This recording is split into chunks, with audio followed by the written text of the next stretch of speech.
Minister, I think it's very important that we all recall that pandemics end. The Spanish flu ended, the Black Plague ended, and the COVID-19 pandemic will end as well. The important thing for policymakers such as ourselves and politicians is to ensure that we keep in place the fundamental structures in our society whilst this very difficult time proceeds. And obviously your responsibility is to ensure that public transport in this country continues as effectively as it can, considering the circumstances, so that when the pandemic passes, we'll be able to avail of it again in great numbers.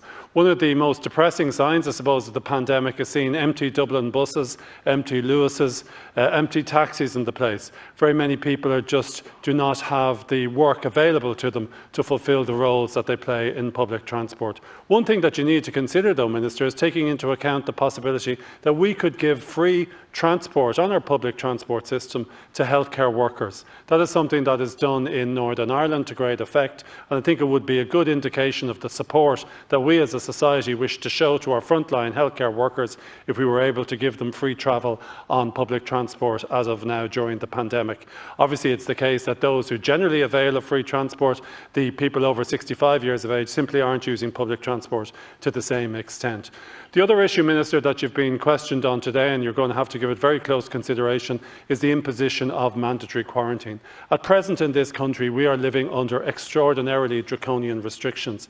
Our children can't go to school, they can't do their pastimes, they can't play sport. We're only allowed outside our house to get food and to exercise. So I can understand why there is a concern here that if there are variants travelling around the world, we will use our best endeavours to ensure that we keep those variants out of Ireland. I don't think that's too much to ask, considering the great sacrifices we are all making. So I look forward to seeing the legislation that's going to be produced, hopefully next week.